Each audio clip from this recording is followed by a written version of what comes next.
Selamat sore teman-teman sekalian, masih di channel Dunia Filsafat. Pada kesempatan ini kita akan berbicara mengenai epistemologi. Nah, epistemologi ini adalah pengetahuan filsafat mengenai bagaimana subjek atau seseorang bisa mendapatkan pengetahuan dan bagaimana dia bisa merelasikan antara kenyataan dengan pengetahuan tersebut. Dan praktek epistemologi kita bisa pakai dalam keseharian kita. Apakah sesuatu yang benar menurut pendapat kita atau di dalam pikiran kita itu sesuai dengan kenyataan atau tidak? Apakah kita menyatakan benar karena itu hanya sekedar rasionalitas saja? Apakah benar itu karena kita menyaksikan menjadi suatu pengalaman langsung sehingga itu pengetahuan langsung? Dan tentu saja manusia atas nama pembenaran, atas nama justifikasi mengenai suatu nilai bisa melakukan suatu tindakan. Dan tindakan itu biasanya dilandasi oleh nilai. Nah, maka ketika seseorang membela suatu keyakinan, membela suatu kelompok, itu karena ada suatu yang dianggap benar gitu kan.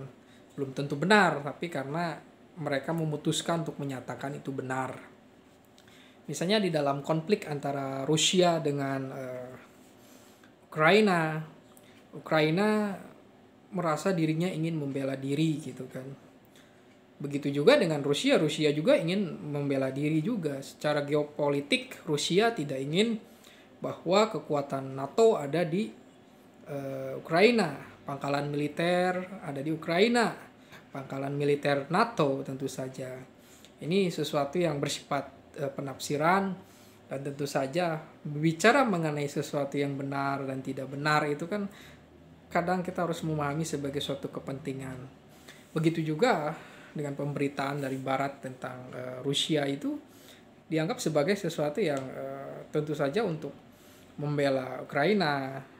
Dan tentu saja perang itu memang sesuatu yang bersifat komunikasi bisu, kalau kata Habermas itu ya, itu tidak akan mendapatkan suatu dialog juga kalau perang itu di sana.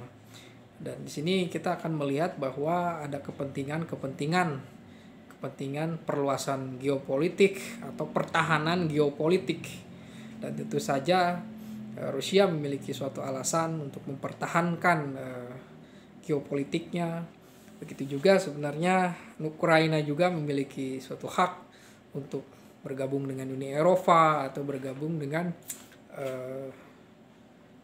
NATO gitu. Lalu di sini apakah kita di mana kita bisa melihat suatu sisi kebenarannya?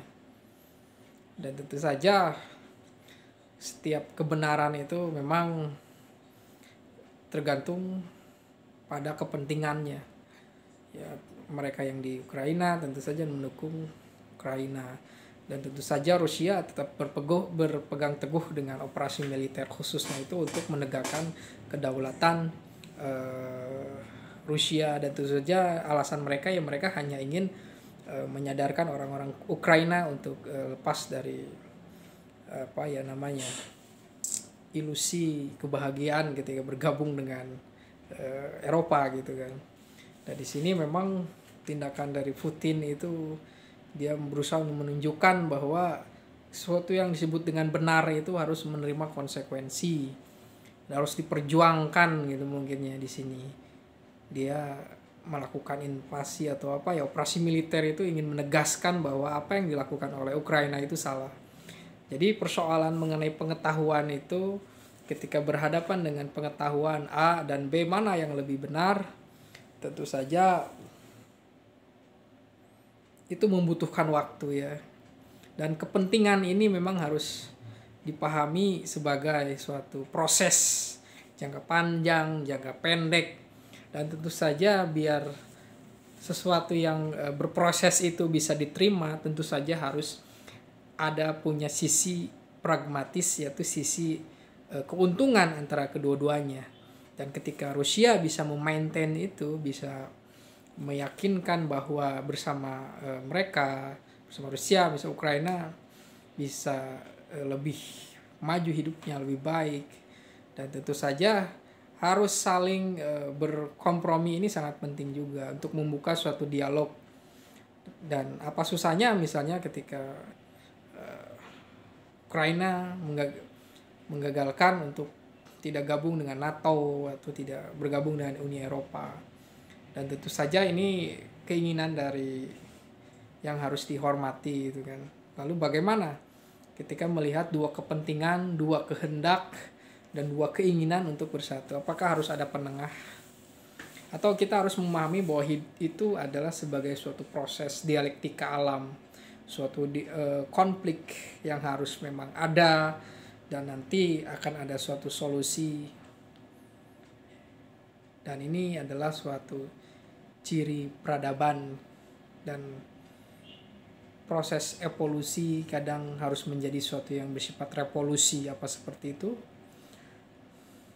Tapi di dalam beberapa pemberitaan memang tentara Rusia tidak melakukan kekerasan yang masif ya. Tentu saja perang itu akan melukai orang, akan menyebabkan kematian. Tapi di pemberitaan juga Rusia mengirimkan bantuan, dan pernyataan Putin menyatakan bahwa mereka tidak akan menduduki Ukraina. Dia hanya ingin melengsarkan pemerintahan yang dianggap pro Barat Eropa atau Amerika di sini. Dan ini dari persoalan mengenai dialektika antara dua negara di mana dibumbui oleh perang nuklir, hak asasi manusia, dan tentu saja perang itu selalu melanggar hak asasi manusia. Tapi operasi untuk meluaskan koeksistensi Eropa dan Amerika di dalam meluaskan kekuasaannya tentu saja akan ditanggapi oleh berbagai pihak, termasuk Rusia juga. Itu juga sebagai suatu dinamika di dalam hubungan internasional. Dan kita akan masih melihat bagaimana kelanjutan dari invasi atau operasi militer ini. Tentu saja kita akan selalu menyayangkan dengan perang, karena perang itu selalu menyakitkan, membuat orang terluka. Begitu juga sikap dari NATO, Eropa, Amerika yang berusaha untuk melegitimasi kebenarannya. Mereka merasa diri benar sendiri. Itu sesuatu yang harus kita kritisi juga. Karena di dalam hubungan internasional tentu saja pencitraan menjadi polisi dunia, menjadi bangsa yang beradab, ini menjadi sesuatu ya sebagai komunikasi politik saja. Esensinya ya harus real. Ketika Ukraina diserang Rusia, lalu bagaimana ketika Palestina orang-orangnya terbunuh oleh perbuatan orang yang tidak bertanggung jawab itu. Bagaimana? Apakah mereka bersikap terhadap peristiwa itu? Ini hanya persoalan kepentingan Rusia, Ukraina, dan kita akan lihat bagaimana proses dialektika ini konflik sebenarnya, konflik geopolitik. Kita akan lihat bagaimana perkembangannya. Apakah kita mendukung Rusia atau mendukung Ukraina? Nah, di sini memang kita sebagai penonton ini mungkin menimbang-nimbang alasannya. Rusia berbicara tentang geopolitik, tentang pertahanan dari luar. Ukraina berbicara tentang kebebasan untuk berpendapat, kebebasan untuk memperkuat diri mungkin.